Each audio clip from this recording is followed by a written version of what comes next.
We welcome Missouri coach Eliah Drinkwitz. He was drinking a Diet Coke earlier. It was not out of the Mayor's Cup, which goes to the town. Oh, here it is. Here it is. Are you talking about? Look at this. Are you talking about this Diet Coke? That Diet Coke. Look, it goes in there. Very nice. Beautiful. That's not exactly the Stanley Cup, but it is the Mayor's Cup. You get That's it for a hell day. of a trophy. Yeah, you get it for a day.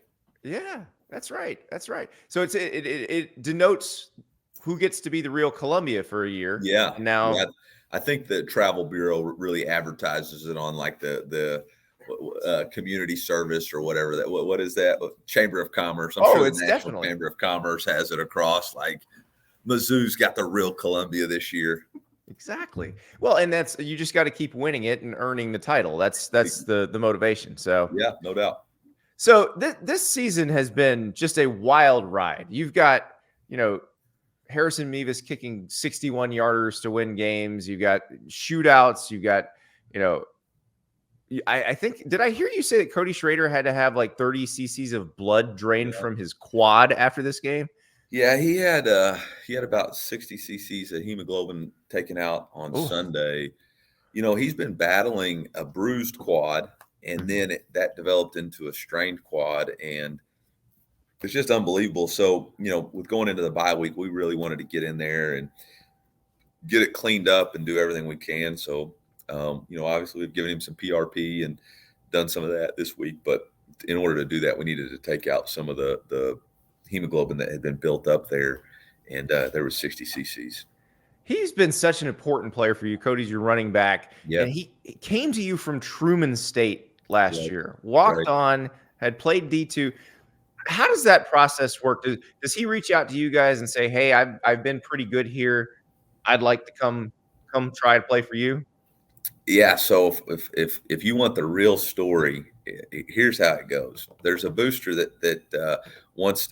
I'm in the middle of going and recruiting in December, and I'm going to be in St. Louis, and there's a booster who wants to have a quick bite with me, and so absolutely, before I go to in-home visit, I'm gonna stop by and see him.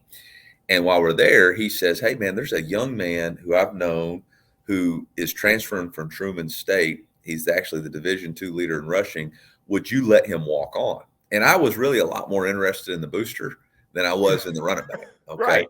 And so I was like, yeah, just send it to me and we'll see. Well, about 3 days later, he follows up, and I'll be honest, I hadn't really watched the tape. So I'm like, all right, let me watch it real quick. I watched it. I'm like, yeah, he definitely could walk on. I'm thinking he'll be, you can never have enough show team running backs and all that sort of thing.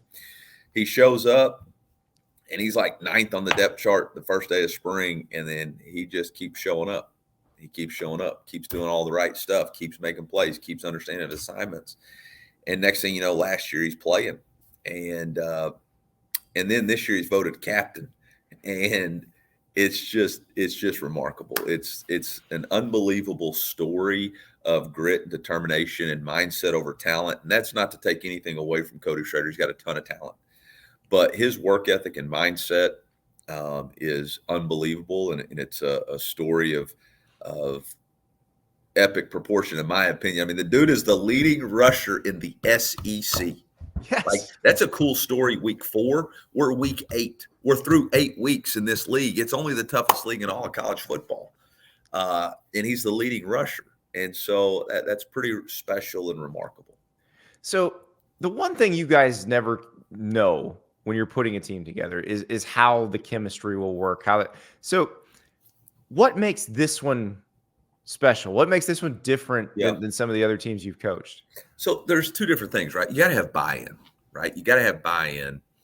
And we've had a lot of buy-in, but you got to have a little bit of belief too. And really belief happens when Harrison Mevis makes the kick in a really tight game. We've had buy-in. And then, last year we had a lot of heartbreaking losses, a lot of gut wrenchers. And that just, it kind of keeps you on the fringe. Well, this year when we make that kick, I think the buy-in turned into belief. And now all of a sudden it's like there's a stubborn refusal to allow anything other than success in this locker room. And even after the LSU loss, I think there was a lot of confidence in our process. Like, hey guys, when we look at that tape, yes, Jaden Daniels is an unbelievable player, but there's things that we control that cost us an opportunity to win that game in the fourth quarter. So let's go fix it. You're down 14-0 at Kentucky. In the Right. past, that may have turned into a boat race. And instead, our team just said, hey, let's just counterpunch right here. We went on a 38-7 run. So there, I think, again, I can trace it back to making that kick and just the belief kicking in to the buy-in of the core values and all that stuff. And so I think that's what it's really been. And I think you just keep riding that momentum as long as you can. Which is amazing because you had to take a penalty before that kick, and I didn't have to. I screwed that up. well, I was trying to frame it nicely. Not the finest moment of coaching, right? But sometimes your players bail you out, man. Sometimes your players bail you out, and that's really what happened. Honestly, he probably would have felt a lot of pressure on a 56-yarder, but you take a 5-yard penalty, you get a 61-yarder. There's not really a whole lot of pressure on that one. Easy, exactly. You see, you were thinking ahead, playing chess while we were playing checkers. Yeah, exactly right. I want to tell you about Prize Picks. It is the most fun daily fantasy available in most of the country, including Florida, Texas, and California. Lots of fun. You download it, you use the code Andy. They will match your first deposit up to $100. So if you deposit $100, they'll match $100. If you deposit $50, they will match $50. You find your squares, and it's players, yardages. You pick more than or less than. Are they gonna go more than this number, less than this number? You can pick at least 2 squares. You can go up to 5. You can get up to 25 times your money. Some interesting choices this week. Max Johnson, Texas A&M quarterback, coming off a tough game against Tennessee. They're playing South Carolina. Last time we saw South Carolina, Brady Cook was having a pretty good game against them. Graham Mertz the week before had a very good game against that South Carolina defense. Probably the best game since he's been at Florida. So Max Johnson's number is 247.5 yards. That's a lot considering what Texas A&M's offense has been of late, but not necessarily when you look at it through the prism of what South Carolina's defense has been giving up. So that is an intriguing one. Meanwhile, Spencer Rattler in that same game, 244.5 yards in a game that is very, very big for Jimbo Fisher. Could be big for you if you take those squares. Carson Beck in the world's largest outdoor cocktail party, 267.5 yards. Meanwhile, Graham Mertz, who we just talked about, that career game against South Carolina, has not played since, playing a much better defense in Georgia, and the square reflects that. 194.5. Do you think he's going to go more than or less than that one? And then we had talked a ton about Nebraska, but the Cornhuskers having a pretty good last few weeks. And Heinrich Harburg, their quarterback, he gets around pretty well. But will he rush for 63.5 yards against Purdue? That's a big ask, but that's the number. Meanwhile, you got Jalen Wright and Jabari Small. Which one of those goes off against Kentucky? That's a tough one. You got the 2 Tennessee backs, and in offense like that, they sort of feed the hot hand. So do you go Jalen Wright and his 54.5? Do you go Jabari Small as 34.5? Who has the big game? Also, Omarion Hampton in North Carolina. He's been a breakout star this season.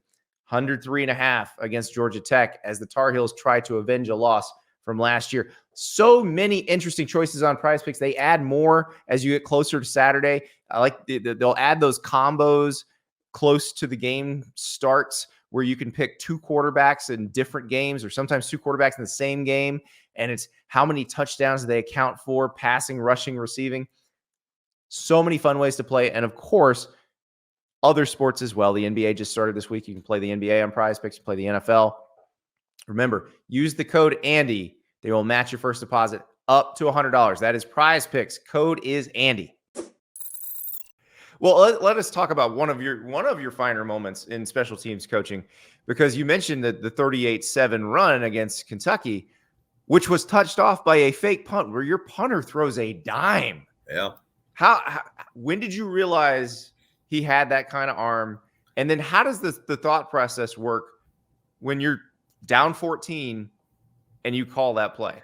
So, yeah, Luke's actually a heck of an athlete. He's one of the best dunkers on our team. We do a dunk contest every year during fall camp, and that dude can fly slam a jamma. So he's a pretty good athlete. We've seen him throw the football around. Everybody dorks around before before practice, and he can sling the rock. So our special teams coordinator, Coach Link, had seen that in their specific look right here, they turned the guy loose. So it wasn't necessarily as dramatic as, man, we're down 14-0. We need this call. It was Saturday morning. I told the team, if we get into this scenario of punting the ball from the 36 to the 50, and we think they're going to be in safe defense, this is automatically what we're going to call the first time. Mm-hmm. And so, I'll say this. I've said that several times, and then, all right, we're not doing that. But we got in that situation, and it's actually a bad snap on third down, and it's 37-yard line. And Coach Lincoln and I had already talked about it on third down. We said, hey, I told him, I said, hey, if we punt here, let's go ahead and fake it. He said, yep, it's up. So that's what happened. Now, I'll be honest, the corner played it a lot better than we thought. He actually turned and ran with him. We were kind of thinking he'd just drop him. It'd be wide open. But Marquise Johnson, who's a true freshman, who's done an outstanding job, goes up and makes the play. And Luke delivered a great throw and worked out great. It reminds me of the first Alabama-Clemson national title game when they had the onside kick. Alabama did because they had to steal that possession back. And I remember asking Nick Saban about it after the game, and he said, we were going to do that if we got into a situation where we needed a possession because we'd seen how they played it all year. Yep. And when they played it that way, the first couple kickoffs of the game, we knew if we needed an onside kick, we had it. So it's interesting because I don't think we realize how many of these like special team situations are almost automatic calls that you've put in prior to the game. Yeah. One of the things that so I got to know Coach Joe Gibbs a little bit when I was coaching his grandsons at App State in 2019. And one of the things that he talked about was you never want to run a play that can cause a change of momentum if you have the momentum, right? So like if you're up 21, you go on a big scoring run, you don't want to do something that could potentially give the other team momentum. But when you're in a scenario when the momentum's away from you, he calls them momentum changers. You want to be ready to try to steal the momentum back. And so, we try to call them momentum changers going into the game. Hey, what are the things we have that could change momentum? If we're up in a game, we had a couple of things that we had up for South Carolina, but we were in a situation where we're up and we really didn't want to give them anything. Right. And so we were like, hey, let's just put that on the shelf. Well, and that's got to be nice to have, given the stretch you have coming up, where you got to play Georgia next week. Tennessee's down the road, to have some stuff in your back pocket. Yeah, I don't know if we got anything in our back pocket. All those teams are really good football. You're gonna have to execute at a high level, and you're not going to trick anybody to winning the games late. The fake punt was good and it gave us a shot in the arm, but we still had to overcome a lead. We were down to start the fourth quarter 21-20 or 21-20 and had to score and end up scoring 18 straight right there. So, I don't think it's ever going to be any one particular play. It's going to be consistent execution over the course of 4 quarters to give us a chance in this stretch run. Going back to that K-State game, I believe that was the one where you said that you kind of heard a smattering of boos when Brady Cook got announced at quarterback, and you came out and defended him, and he's just been incredible this year. What has his growth been like for you? Well, I think that's as good a story as Brady Cook is, and as good a story as Luther Burden is and Cody Schrader. I think what Brady Cook has done in the face of all kinds of noise has been pretty incredible, including from me. I made him compete for his job again all fall camp. I made him compete in the first game for the job. And all he's done is ignore the noise and have a belief in himself, a self-confidence and a belief, and said, okay, I'm open to you coaching me. I'm open to saying, okay, these are the things that you say you need to see out of me. I'm going to go attack them. And one of the biggest criticisms I had was vertical throws down the field. Like, we just weren't accurate enough down the field last year. And, man, he's accepted that challenge and throws the deep ball with so much confidence now. He's always been extremely tough. He's a great leader. You can go back to sound bites from SEC media days when people were asking about the quarterback. Every one of those guys down there defended Brady Cook. They believe in him. And that's not to say anything. Sam Horn is a heck of a quarterback. And part of that competition is Brady doesn't want to come off the field because he knows Sam goes on, he may not come off. Yeah. But Brady Cook has been outstanding, not only as a leader, but as a player who's trying to consistently develop and get better, and our team has responded to those players' work ethic. Michael Jordan used to talk about all the time. You got to match my intensity. Well, I think our team's kind of adopted that with Brady Cook and D-Rob and Cody Schrader. Like, man, we got to match those guys' work ethic because it's second to none. Well, you mentioned Darius Robinson. That's an interesting one too, because I was talking to Jim Nagy from the Senior Bowl last week, and he said Darius actually came up to him at SEC Media Days and said, "What do I need to do to be invited to the Senior Bowl? How do I do this?" Which I think is a very mature way of handling that. Yeah. Well, Darius is very serious and a mature young man now. He's only been playing football since he was in 11th grade. And so every year he just takes another step in the process. And that was part of our sell to him, and come back for another year. You still got so much room to grow. And then we've asked him to change positions and develop some position flexibility, which he's done. And really his best 4 games have been these last 4 games. He's really developing into a dominant player at this level. But he's always had a maturity to him, and he always wants to get better. And so it doesn't surprise me at all that he sought out Jim Nagy to say, hey, because one of his goals is he wanted to go to the Senior Bowl, and that was important to him. And so, obviously we still got a lot of football left, and he's got to continue to play well, but he's definitely put himself in that conversation, again, because of his work ethic and determination. So also at SEC Media Days, we visited with you, and you were talking about the change in role. You hire Kirby Moore, you give up the play calling. How has that worked for you? Obviously, we see the results on the field, but behind the scenes, how has your life changed with that? Yeah, it's been good. It allows me to do things like this. The offensive staff's meeting, I'm normally in there. But when I have other duties that I need to attend to, I'll step out, and then I'll get caught up later.